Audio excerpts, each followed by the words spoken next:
ముందుగా అందరికీ నమస్కారం.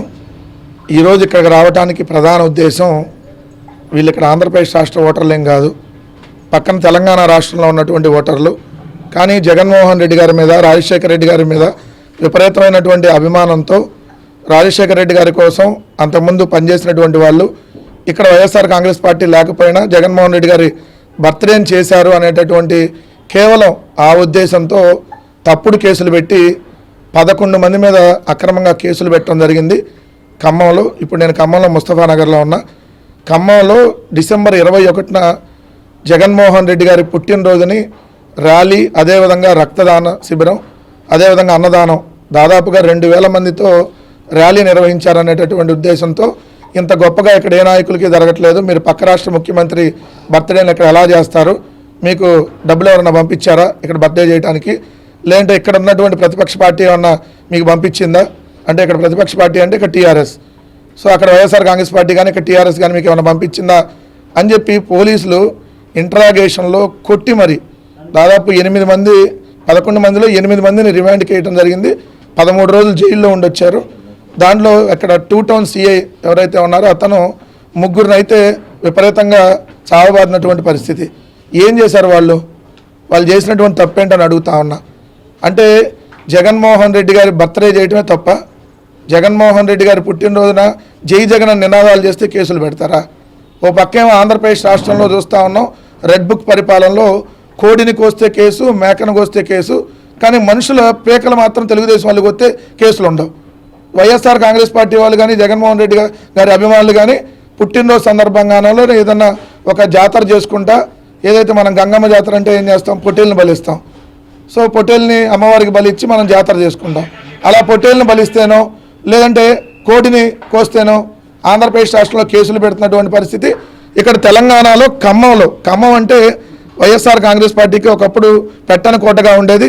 ఆ రోజు 2014 ఏదైతే ఎన్నికల్లో కూడా 3 అసెంబ్లీ, 1 పార్లమెంట్ సీటు గెలిచినటువంటి ఈ ప్రాంతంలో ఇప్పటికీ వేలాదిగా జగన్మోహన్ రెడ్డి గారి అభిమానులు ఖమ్మం టౌన్లో ఉన్నారు.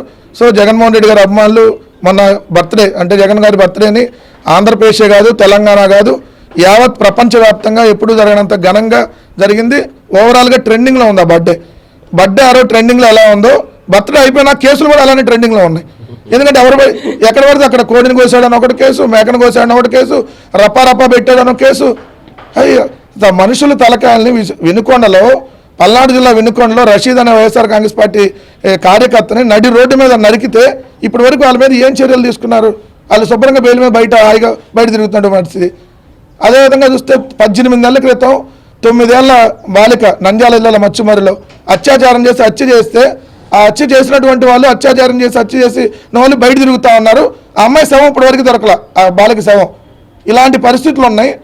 ఇక్కడ కూడా అనేక రకాల సమస్యలు ఉన్నాయి. ఇవన్నీ వదిలేసి ఇక్కడ ఒక మంత్రి ఉన్నాడు, ఆ మంత్రికి ఇంకో కొడుకు ఉన్నాడు. సో వాళ్ళు ఏ పార్టీలో ఉన్నా కూడా తెలుగుదేశం పార్టీకి పనిచేస్తూ ఉంటారు వాళ్ళు. సో అది ఇప్పుడు ఆ ర్యాలీ తెలుగుదేశం పార్టీ ఆఫీస్ మీద కూడా వెళ్ళింది. తెలుగుదేశం పార్టీ ఆఫీస్ కూడా భూమి మీదే ఉంది కదా. ఆ ర్యాలీ అనేది దాదాపు 14 కిలోమీటర్ ర్యాలీలో అక్కడ అనేక పార్టీ ఆఫీసులు ఉన్నాయి. సో అనేక హాస్పిటల్ ఉండొచ్చు, అనేక థియేటర్లు ఉండొచ్చు, రోడ్డు అన్నాక అన్నీ ఉంటాయి.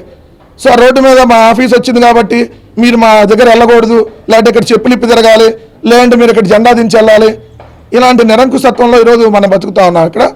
సో ఒకటైతే స్పష్టంగా చెప్తా ఉన్నాం, అది ఆంధ్రప్రదేశ్, తెలంగాణ, తమిళనాడు, కర్ణాటక, ప్రపంచవ్యాప్తంగా ఎక్కడ జగన్మోహన్ రెడ్డి గారి అమ్మాయిలకి కష్టం వచ్చినా వైఎస్ఆర్ కాంగ్రెస్ పార్టీ అండగా నిలబడిద్ది. జగన్మోహన్ రెడ్డి గారు వాళ్ళకి అండగా నిలబడతారు. ఇప్పుడు ఎవరైతే ఇక్కడ తప్పుడు కేసులు పెట్టి 11 మంది మీద పెట్టారో వాళ్ళందరూ జగన్మోహన్ రెడ్డి గారిని త్వరలో కలవబోతా ఉన్నారు.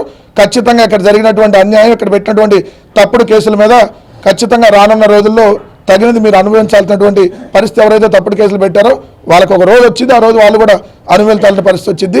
ఒకటైతే స్పష్టంగా మరోసారి చెప్తా ఉన్నాం, మీలాంటి కేసులకి వైఎస్ఆర్ కాంగ్రెస్ పార్టీ ఇంటి బయట కాపలా కుక్క కూడా భయపడదు.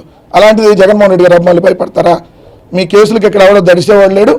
మళ్ళీ ఎంతకంటే గొప్పగా, ఎంతకంటే ఘనంగా వచ్చే సంవత్సరం కూడా జగన్మోహన్ రెడ్డి గారి బర్త్డే ఇదే ఖమ్మంలో నిర్వహిస్తాం. సో మీరు మళ్ళీ ఎందుకు ఇప్పుడు 11 మంది మీద పెట్టారు, మహా 100 మంది మీద పెడతారు, నెక్స్ట్ ఒక 100 మంది మీద పెడతారేమో, మళ్ళీ నెక్స్ట్ ఇయర్ ఇంకా ఎక్కువ చేస్తాం, ఎక్కువగా బర్త్డే చేస్తాం. సో మీ కేసుల గురించి ఇక్కడ ఎవడో భయపట్ల వైఎస్ఆర్ కాంగ్రెస్ పార్టీ శ్రేణులు జగన్మోహన్ రెడ్డి గారి అభిమానులందరూ ఈరోజు జగన్ గారు మళ్ళీ ముఖ్యమంత్రి కావాలి ఆంధ్రప్రదేశ్ రాష్ట్రానికి అని చెప్పి బలంగా ఈరోజు ప్రపంచవ్యాప్తంగా ఉన్న వైఎస్ఆర్సీపీ శ్రేణులు కోరుకుంటా ఉన్నారు. దానికోసం రెట్టింపిన ఉత్సాహంతో మీరు ఎన్ని కేసులు పెడితే అంత ఎక్కువ ఉత్సాహంగా ఏదైతే వైఎస్ఆర్ కాంగ్రెస్ పార్టీ క్యాడర్ బయటకు వస్తుంది. అది ఎక్కడ అని కాదు, అక్కడ ఉంటారు ఎక్కడి నుంచైనా వస్తారు. ఖచ్చితంగా మీ కేసులను బలంగా ఎదుర్కొంటాం. మరొకసారి మంత్రి కానీ మంత్రి కొడుకు కానీ ఇట్లాంటి తప్పుడు కేసుల కంటే ఈ జిల్లాలో మీ అభివృద్ధి మీద కాన్సన్ట్రేషన్ చేయండి. జగన్మోహన్ రెడ్డి గారు ఇక్కడ పార్టీ లేదు, అయినా మీరు వైఎస్ఆర్ కాంగ్రెస్ పార్టీ అభిమానులు చూసి భయపడే పరిస్థితి మీకు వచ్చిందంటే మీరు ఇక్కడ సరిగ్గా పని చేయట్లేదని దానికి అర్థం. సో మళ్ళీ చెబుతా ఉన్నాం, ఇదే ఖమ్మంలో ఇప్పుడు మేము అడుగుతాం, జై జగన్ అని ఇక్కడి నుంచే మాట్లాడతాం. కేసులు పెడతారా? అందరూ ఒకసారి అడగండి.